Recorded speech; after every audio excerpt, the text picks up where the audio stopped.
We like to think of love as a mystery, a force of magic or fate that strikes without warning. But what if we could pull back the curtain? What if the most profound human experience is guided by a fascinating, intricate blueprint of psychological principles and biological imperatives? This isn't a cold, clinical reduction of romance, but a revelation of the hidden symphony playing just beneath the surface of our awareness. Prepare to see every flutter, every connection, and every lasting bond in a dazzling new light. Let us know where you are watching from, and what time you found this video. Imagine that your mind is a majestic fortress that dates back centuries. Despite the fact that you believe you are the king or queen in conscious control, there are primitive algorithms operating deep within the dungeons and secret corridors, and they are determining who you allow to cross the drawbridge. It is the universe of attraction that is hidden from view. Misattribution of arousal, the danger bridge to love one, the misattribution of arousal. Think about this. Over a placid stream, a man goes across a bridge that is completely stable and substantial. From the other end, he is greeted by a woman. They have a conversation. It's a pleasant experience. Let's now imagine a different kind of man. He is traversing the Capilano Suspension Bridge in Vancouver, which is a bridge that is terrifyingly high, narrow, and shaky, and it is suspended over a river that is quite turbulent. His palms are sweaty, his heart is racing, and his breath is short. He is in discomfort. At the other end, he engages in the exact same chat with the same woman that he had previously encountered, whose likelihood of calling her later is greater. By a landslide, psychologists Dutton and Aaron made the discovery that it was the second man, which occurred many decades ago. How come? Mostly due to the fact that his brain, which was experiencing the excitement, the pounding heart, and the lack of air, required an explanation. After taking a look at the woman, it began to think, she must be the one responsible for these intense feelings. Arousal is being misattributed in this situation. It is not possible for your body to develop a distinct physiological signature for the emotions of terror, excitement, and desire. They can have a spooky sameness to them. In order to provide an explanation for the sensation, the brain, which is a great but occasionally inept translator, searches for a context. The mind-boggling implication is that you may, quite literally, establish attraction through events that you share with someone that are either somewhat unpleasant or thrilling. These are not just dates. They are ingenious hijackings of your own biology, tricking your emotions into feeling a connection. For example, a horror movie, a roller coaster, a tough walk, or even a passionate conversation are all examples of unconventional dating. 2. Love drug that you create for yourself in your own mind. It's not simply a feeling when you fall in love. It's a powerful chemical mix that you're actually experiencing. However, it is not a single potion. Rather, it is a series that has been meticulously timed. First, the intoxication, which includes both attraction and lust. Can't think straight. Obsessive and euphoric is the phase that we are currently in.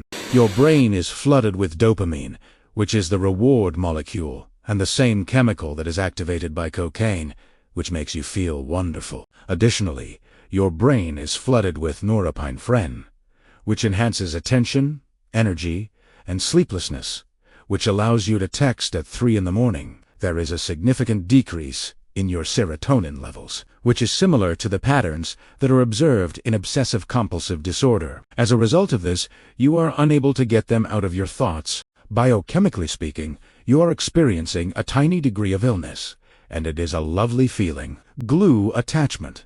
This is the second stage. The initial high is followed by a different group of molecules that work together to form a connection that is during physical touch, orgasm, and in-depth conversations.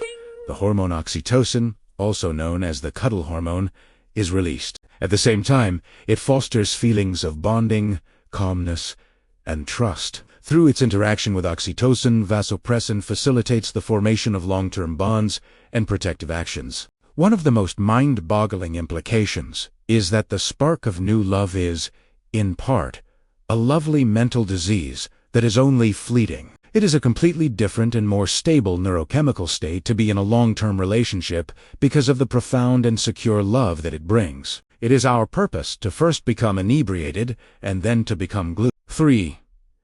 The 36 questions that have the potential to create intimacy. Imagine that you had the ability to create proximity. A study was designed by the psychologist Arthur Aaron to accomplish exactly that. He came up with a set of 36 queries that gradually increase in both extent and vulnerability. They are questioning and replying each other in turns by two strangers. What is the last assignment? In complete quiet, gaze into each other's eyes for a period of 4 minutes.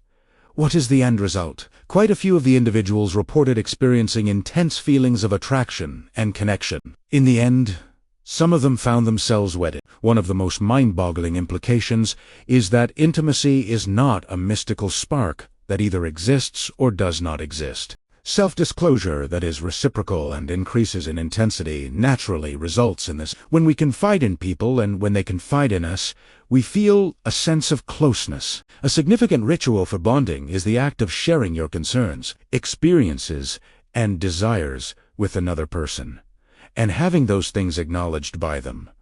Love is not something that is simply discovered. Rather, it is something that is deliberately constructed. 4.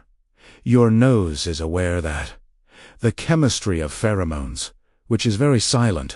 Put away your perfumes. A chemical resume is being transmitted by your body through scent, yet your conscious nose is utterly oblivious to this chemical resume. Pheromones are chemical signals that are sensed by a small organ in the nose known as the vomeronasal organ. Pheromones are the means by which we communicate with one another. Sweaty T-shirt is the most well-known example of this type of research. It was requested of the women that they smell T-shirts that were worn by unknown guys and rank which scents they found to be the most appealing. The perfume of guys whose major histocompatibility complex MHC genes were the most dissimilar to their own was, by far and away, the one that they liked. How come? A connection exists between MHC genes and our immune system. You may ensure that your offspring will have a more powerful and diverse immune system by partnering with someone who possesses distinct MHC genes. This will allow them to defend themselves against a wider range of diseases. The mind-boggling implication is that you are actively searching for the perfect biological companion without even realizing it. When you experience indefinable chemistry with someone, it could be that your nose is actually communicating with your brain and saying, "This one is the one."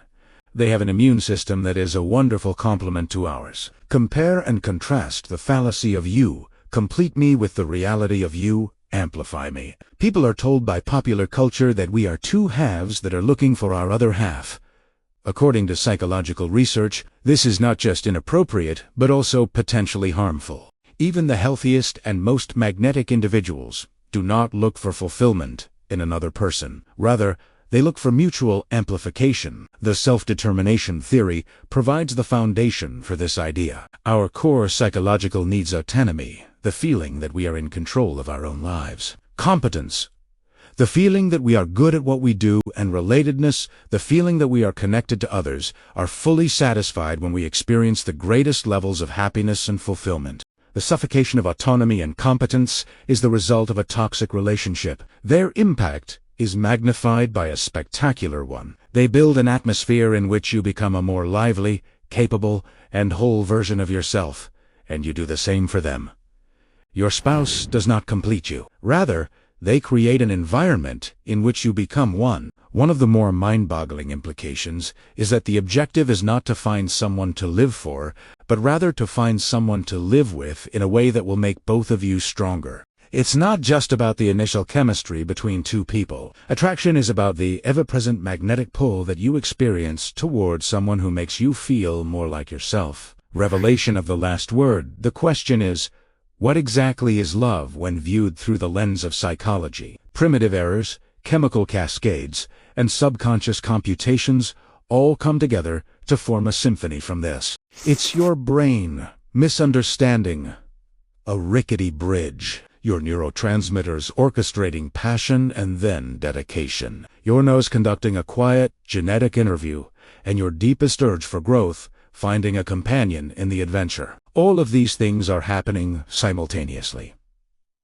It is not a miracle. Biology and psychology are working together to produce the most potent, bind, and transforming force that we will ever encounter in our lives. And having an awareness of these unseen forces does not make love any less wonderful. Rather, it makes the fact that we experience it as something so miraculous all the more astounding. Go ahead and take a look at the person you love or the next person you feel pulled to, and keep in mind the exquisite dance that is taking place just below the surface. This story reminds us that even the smallest actions can change someone's life forever. If it touched your heart too, please give it a thumbs up and subscribe.